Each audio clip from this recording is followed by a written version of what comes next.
एक मदर मुझसे कहती है, सर मुझे लगता है कि शायद मैं ही रिस्पॉन्सिबल हूँ मेरे बेटे के ऑटिज्म के लिए। और मैं सोचता हूँ कि और भी ना जाने कितने पेरेंट्स ये गिल्ट दिल में लेकर चल रहे हैं। पेरेंट्स ऑटिज्म कोई पनिशमेंट या पेरेंट्स की गलती नहीं होती।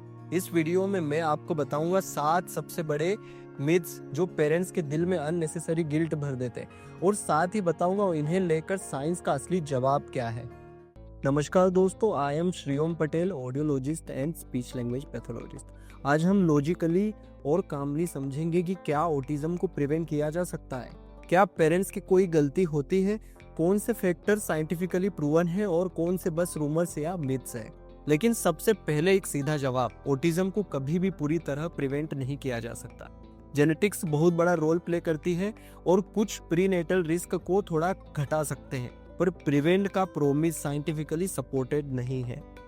ऑटिज्म स्पेक्ट्रम डिसऑर्डर एसडी एक न्यूरो डेवलपमेंटल कंडीशन है जिसमें सोशल कम्युनिकेशन, बिहेवियर और सेंसरी प्रोसेसिंग में डिफरेंस होते हैं। ये एक स्पेक्ट्रम है, यानी हर बच्चा अलग होता है।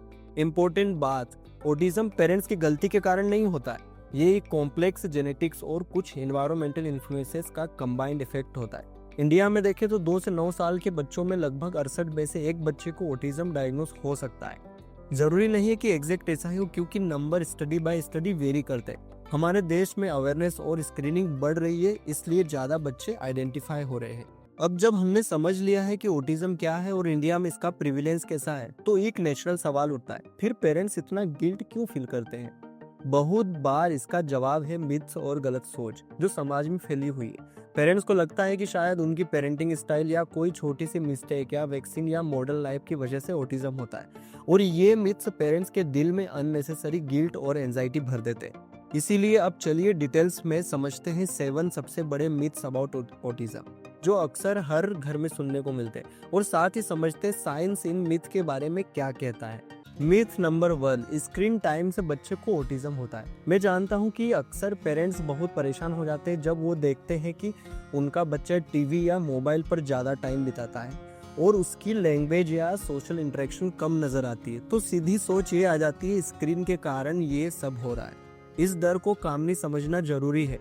साइंटिफिकली सीधी बात यह है, स्क्रीन टाइम और ऑटिज्म के बीच में कुछ स्टडीज में एसोसिएशन या संबंध दिखाया गया, लेकिन इसका मतलब ये नहीं है कि स्क्रीन से ऑटिज्म होता है। एसोसिएशन का मतलब सिर्फ इतना है, 2 चीजें साथ में हो रही है, लेकिन जरूरी नहीं है कि एक चीज दूसरी चीज का रीजन हो। बहुत बार डायरेक्शन रिवर्स हो सकता है। जो बच्चे में पहले से ही सोशल कम्युनिकेशन में चैलेंज रखते हैं वो स्क्रीन को ज़्यादा पसंद करते हैं, क्योंकि स्क्रीन प्रिडिक्टेबल और कम डिमांडिंग होती है। फॉर एग्जाम्पल, जैसे छाते के कारण बारिश नहीं होती, बारिश के टाइम पर छाते ज़्यादा नजर आते हैं। अगर एक बच्चा नेचुरली बातचीत करने में कम इंटरेस्टेड हो तो टीवी या टैबलेट की तरफ ज़्यादा अट्रैक्ट हो सकता है, क्योंकि स्क्रीन पे चीज़ें बार बार सेम वे में आती है और उसमें सोशल रिस्पॉन्स की ज़रूरत कम होती है। इसलिए पेरेंट्स को अक्सर लगता है कि स्क्रीन ने बिहेवियर चेंज कर दिया, लेकिन हो सकता है कि पहले से ही इंटरेस्ट डिफरेंट था, जिसके कारण स्क्रीन ज़्यादा यूज हुई। रिसर्च का ओवरऑल मैसेज यही है, स्क्रीन खुद एक सीधा प्रूवन कॉज नहीं है जो बच्चे को ऑटिस्टिक बना देता है। जो स्टडीज एसोसिएशन दिखाती है उनमें बहुत सारे कंपाउंडिंग फैक्टर हो सकते हैं, जैसे पहले से existing developmental differences, family, environment etcetera. इसलिए साइंस कहती है कि स्क्रीन इक्वल टू ऑटिज्म, ये सीधा कंक्लूजन निकालना गलत होगा। स्क्रीन टाइम को ऑटिज्म का डायरेक्ट कोज नहीं माना जा सकता। जो संबंध देखा गया है उसका मतलब कॉम्प्लेक्स है और डायरेक्शन क्लियर नहीं है। अब चलिए अगला कॉमन और बहुत सुनने वाला मिथ देखते हैं। मिथ नंबर 2, अगर पहले बच्चे को ऑटिज्म है तो अगला बच्चे को भी ऑटिज्म पक्का होगा। ये डर बहुत समझ में आने लायक है। जब एक फैमिली में पहले से कोई बच्चा ऑटिज्म के स्पेक्ट्रम पे हो तो पेरेंट्स नेचुरली सोचते हैं कि क्या हमारा नेक्स्ट बेबी भी इससे गुजरेगा। ये सोच इमोशनल भी है और लॉजिकल भी, पर इसको ठंडे दिमाग से समझना जरूरी है। साइंटिफिकली अगर फैमिली में पहला बच्चा ऑटिज्म से अफेक्टेड होता है तो दूसरे बच्चे को रिस्क कुछ ज़्यादा होता है, लेकिन पक्का होगा ही ये बिल्कुल गलत है। मतलब प्रोबेबिलिटी बढ़ सकती है कंपेयर टू जनरल पॉपुलेशन, लेकिन इसका मतलब ये नहीं कि हर अगले बच्चे को जरूर ऑटिज्म होगा।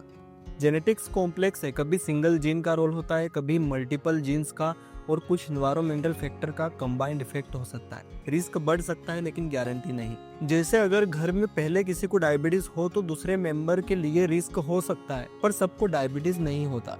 और एक और इम्पोर्टेंट बात, जेनेटिक रिस्क का मतलब डिटर्मिनिस्टिक यानी होगा ही नहीं होता है। बहुत से जेनेटिक वेरिएशन ऐसे होते हैं जो किसी फैमिली मेंबर में अफेक्ट दिखाते लेकिन दूसरे में ना दिखकर भी रह सकते हैं। इसलिए फैमिली हिस्ट्री एक इम्पोर्टेंट फैक्टर है जिसको प्रोफेशनल कंसीडर करते हैं, लेकिन वो फाइनल फैसला नहीं है।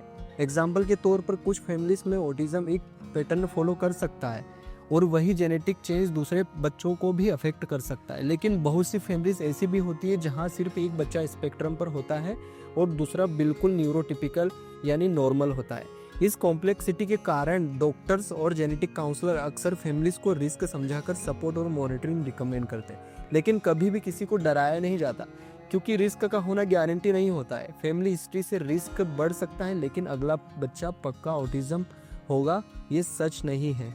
मिथ नंबर 3, वैक्सीन से ऑटिज्म होता है। ये शायद सबसे ज्यादा डैमेजिंग मिथ है क्योंकि इससे ना सिर्फ पेरेंट्स का गिल्ट बढ़ता है बल्कि बच्चों की हेल्थ भी रिस्क पर आ सकती है अगर लोग वैक्सीन स्किप करें।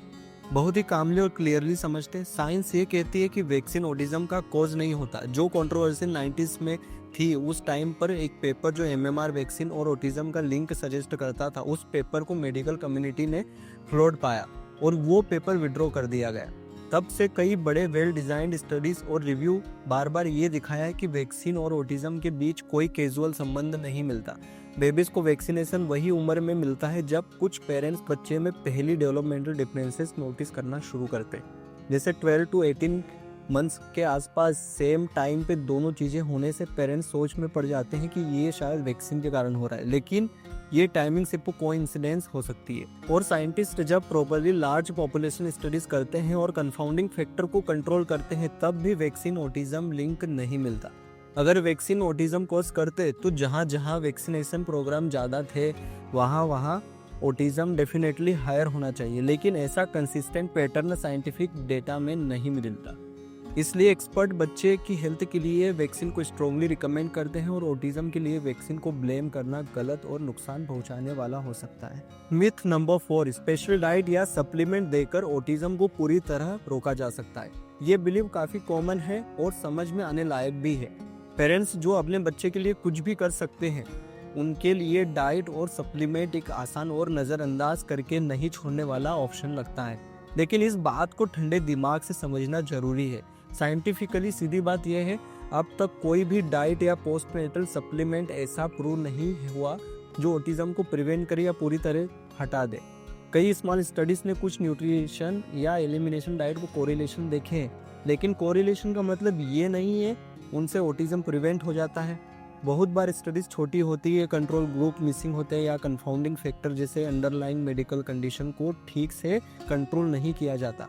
इसलिए स्ट्रॉन्ग साइंटिफिक प्रूफ अभी तक मौजूद नहीं है जो बोले कि खास डाइट या सप्लीमेंट से ऑटिज्म को रोका जा सकता है। एक छोटा एग्जांपल समझते हैं। अगर किसी ने बीटा एलेनिन या ओमेगा सप्लीमेंट लिया और फिर उस बच्चे में कुछ इम्प्रूवमेंट नजर आया तो वो फैमिली उस सप्लीमेंट को क्रेडिट दे सकते हैं, लेकिन वो इम्प्रूवमेंट कभी कभी नेचुरल डेवलपमेंट चेंज, किसी और इंटरवेंशन या परसेप्शन बायस की वजह से भी हो सकता है। इसको बिना कंट्रोल रिसर्च के डायरेक्ट कारण मान लेना गलत होगा। एक और क्लियर पॉइंट, कुछ प्रीनेटल सप्लीमेंट जैसे फोलिक एसिड के बारे में रिसर्च ने कुछ मोडेस्ट एसोसिएशन दिखाई है कि अर्ली प्रेगनेंसी में एडिक्वेट फोलिक एसिड से कुछ न्यूरो डेवलपमेंटल रिस्क कम हो सकते हैं, लेकिन ये पोस्टनेटल डाइट और सप्लीमेंट को ऑटिज्म प्रिवेंट करने का दर्जा नहीं देता। प्रीनेटल और पोस्टनेटल चीजें अलग कॉन्टेक्स्ट में देखी जाती और दोनों का एविडेंस अलग होता है। इस मिथ की वजह से कई बार पेरेंट्स पैसे, टाइम और इमोशन एक रिस्ट्रिक्टिव डाइट या मल्टीपल सप्लीमेंट में लगा देते हैं जो कभी कभी न्यूट्रिशनल इम्बैलेंस या स्ट्रेस भी ला सकते हैं। इसलिए बैलेंस्ड स्केप्टिज्म और एविडेंस बेस्ड अप्रोच जरूरी है। जो चीज प्रूवन करती है उन पे भरोसा करे, जिन पे थोड़ा भी डाउट हो उनको फैक्ट ना मान ले।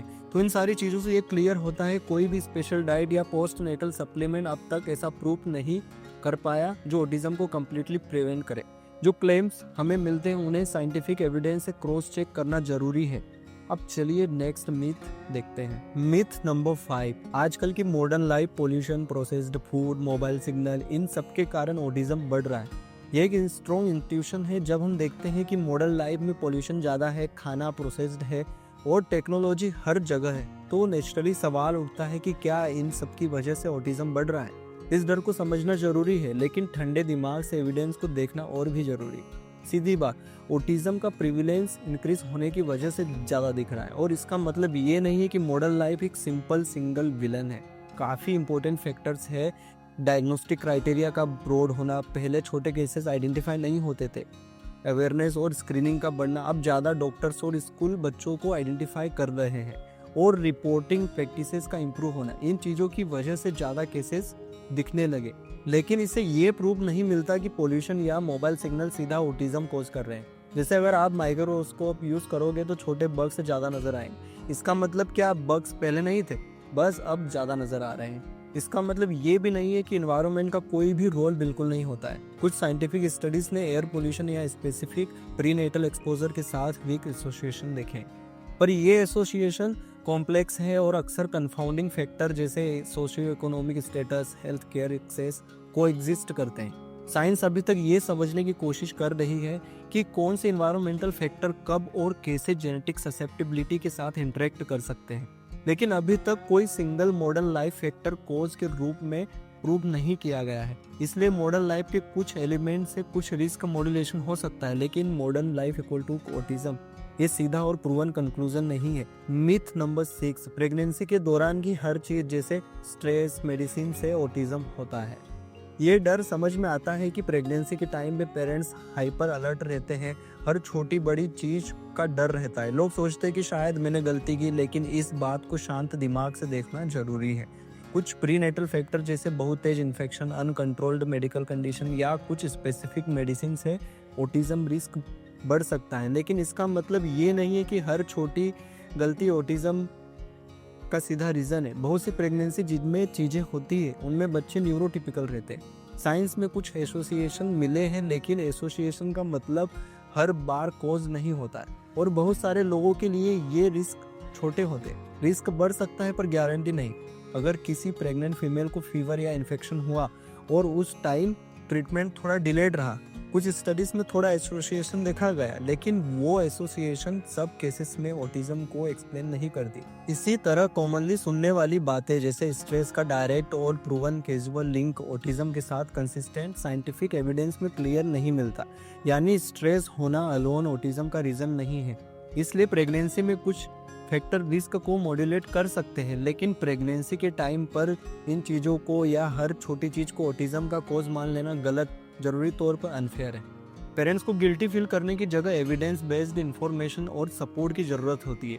अब चलिए अगला मिथ देखते हैं। मिथ नंबर 7, ऑटिज्म को मेडिसिन या थेरेपी से परमानेंटली क्योर किया जा सकता है। ये मिथ बहुत ज़्यादा फैला हुआ है और सबसे ज़्यादा पेरेंट्स को हर्ट करता है। बहुत बार मुझसे पेरेंट्स कहते हैं, सर बस एक करेक्ट थेरेपी बता दीजिए जिससे मेरा बच्चा बिल्कुल नॉर्मल हो जाए। साइंस कहती है ऑटिज्म को क्योर करने वाली कोई भी थेरेपी, मेडिसिन या ट्रीटमेंट अभी तक एग्जिस्ट नहीं करता है। ऑटिज्म एक न्यूरो डेवलपमेंटल कंडीशन है। इसका मतलब ब्रेन एक अलग तरीके से डेवलप होता है। ये डिफरेंस को इरेज नहीं किया जा सकता। थेरेपी और सपोर्ट का काम है बच्चे की स्किल्स, कम्युनिकेशन और इंडिपेंडेंस को इम्प्रूव करना, ना कि ऑटिज्म को जादू की तरह खत्म करना। जैसे चश्मा आंखों का नंबर क्योर नहीं करता पर आपको क्लियरली दिखने में हेल्प करता है, वैसे ही थेरेपी ऑटिज्म को क्योर नहीं करती पर बच्चे को ज़्यादा क्लियरली अपने वर्ल्ड से समझने में, एक्सप्रेस करने में हेल्प करती है। बच्चा अपनी स्ट्रेंथ के साथ ग्रो करता है, बस उसको सही टूल्स और सपोर्ट दिए जाते हैं। इस मिथ का सबसे बड़ा नुकसान ये होता है कि पेरेंट्स अनरियलिस्टिक एक्सपेक्टेशन सेट कर लेते हैं। उन्हें लगता है कि अगर बच्चा ठीक नहीं हुआ तो शायद उन्होंने कुछ गलत किया, थेरेपी सही नहीं मिली या उन्होंने मेहनत कम की, और फिर वो गिल्ट और होपलेसनेस और बढ़ जाता है। लेकिन सच ये है, किसी का गिल्टी होना या परफेक्ट क्योर ढूंढना काम नहीं आता। जो काम करता है वो है एक्सेप्टेंस, अर्ली इंटरवेंशन और कंसिस्टेंट सपोर्ट। थेरेपी का असली पावर प्रोग्रेस और क्वालिटी ऑफ लाइफ को इम्प्रूव करने में। अर्ली इंटरवेंशन से बच्चे की स्पीच, सोशल स्किल्स, लर्निंग और डेली लाइफ एक्टिविटीज में बहुत इंप्रूवमेंट हो सकता है। मतलब क्योर नहीं, लेकिन बच्चे का सफर बेटर और स्मूथ बन जाता है। और सबसे इम्पोर्टेंट, पेरेंट्स का सपोर्ट और अनकंडीशनल प्यार ही सबसे बड़ी थेरेपी है। इसलिए ऑटिज्म के लिए कोई परमानेंट क्योर नहीं है, थेरेपी और इंटरवेंशन का मकसद फिक्स करना नहीं, बल्कि बच्चे को अपने स्ट्रेंथ के साथ जीने और ग्रो करने में मदद करना है। क्योर के प्रोमिस के पीछे भागना सिर्फ टाइम वेस्ट और डिसअपॉइंटमेंट देता है। पेरेंट, एक चीज कहना चाहता हूँ, वैसे तो मैं हर वीडियो में कहता हूँ कि ऑटिज्म के साथ जर्नी मुश्किल हो जाती है, लेकिन हर छोटी जीत अपना अलग रंग होता है। जब आपका बच्चा पहली बार आंखों में देखकर स्माइल करता है, या एक नया शब्द बोलता है, या अपना खुद का एक यूनिक तरीका दिखाता है, वो पल प्राइसलेस होता है। इस जर्नी में आपको बड़े बड़े मिराकल ढूंढने की जरूरत नहीं है, छोटे छोटे स्टेप्स ही सबसे बड़े मिराकल बन जाते हैं। और आपका बच्चा अपने पेस पर अपनी कहानी लिख रहा है। अगर आज के वीडियो ने आपको क्लियरिटी या थोड़ा भी सुकून दिया तो इसे लाइक कीजिए और दूसरे पेरेंट के साथ शेयर कीजिए, शायद उनके गिल्ट या डर को भी कम कर सके। कमेंट में लिखिए कि आपके हिसाब से कौन सा मिथ सबसे ज्यादा कॉमन है जो आपने सुना है। मैं चाहता हूं कि दूसरे पेरेंट्स भी आपके एक्सपीरियंस से सीख सके। और अगर आप स्पीच थेरेपी एक्टिविटीज को डिटेल में समझना चाहते हैं तो इस वीडियो पर क्लिक कीजिए और चैनल को सब्सक्राइब करना मत भूलिए, ताकि आपको रेगुलर ऑथेंटिक साइंस बेस्ड बातें मिले जो आप और आपके बच्चे को एम्पावर करे। रिमेंबर, हर पेरेंट एक वॉरियर है और हर बच्चा एक चैंपियन। साथ मिलकर हम स्टिग्मा तोड़ सकते हैं और होप की एक नई कहानी लिख सकते हैं।